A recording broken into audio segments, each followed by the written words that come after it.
Hi hello guys, welcome to Mokshita vlogs 1423.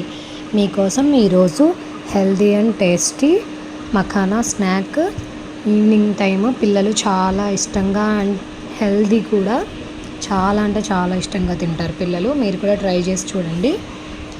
నేనైతే ఫస్ట్గా ఒక బౌల్ పెట్టేసి అందులో లైట్గా కొంచెం వాటర్ వేసేసి కొంచెం జగ్గరి బెల్లం వేసేసి బాగా దాన్ని మెల్ట్ అవ్వనివ్వాలన్నమాట.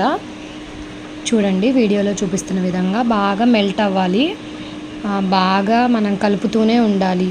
అంటే కొంచెం ముదురు పాకం మరీ రాకుండా, కొంచెం లేత పాకం కూడా కాకుండా మీడియంగా ఉండేలాగా మనం పాకం అయితే పట్టుకోవాలి. కొంచెం టేస్ట్ అండ్ స్మెల్ కోసం ఇలాచీ పౌడర్ వేసుకోండి.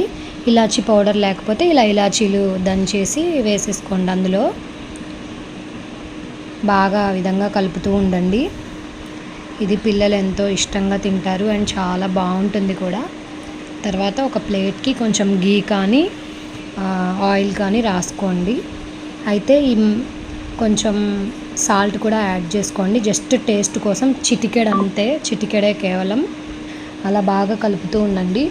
అయితే ఈ మఖానాస్ ఏంటంటే కొంతమంది గీలో వేయించుకొని ఈ బెల్లంలో యాడ్ చేసుకుంటారు. కానీ నేను అంత టైం లేదు, ప్లస్ నాకు కొంచెం గీ లేదు నా దగ్గర. సో ఇంకా ఎందుకు, నార్మల్గా అయినా చేసుకోవచ్చు అని వేసేసాను అనమాట. అయితే గీలో వేయించుకొని వేసుకుంటే ఇంకా టేస్ట్ సూపర్గా ఉంటుంది. నా దగ్గర అందుబాటులో లేకపోవడం వల్ల నేను వేయలేదన్నమాట. ఇంకా ఆ ప్లేట్కి ఆయిల్ రాసేసాం కదా, గీ అయినా రాసుకోవచ్చు. ఎందుకంటే ఇది ఆ ప్లేట్ మీద వేసినప్పుడు కింద అంటుకోకుండా ఉంటుందని అలా రాసుకోవాలన్నమాట. ఇంకా ఈ మఖానాస్ ఆ బెల్లం పాకంలో వేసేసి ఒక 2 minutes లో ఫ్లేమ్లో అలా కలుపుతూ ఉండాలి. అవి కొంచెం మెత్తపడుతూ ఉడుకుతూ ఉంటాయి. ఆ బెల్లం ఫ్లేవర్ అంతా కొంచెం అది పీల్చుకుంటాయి అన్నమాట ఆ పాకాన్ని. ఆ విధంగా వీడియోలో చూపించిన విధంగా అలా ఉంచాలి.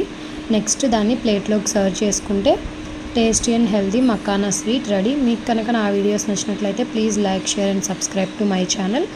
ఒకసారి మీరు కూడా ట్రై చేసి చూడండి, ఎలా ఉందో కామెంట్ చేయండి. Thank you for watching.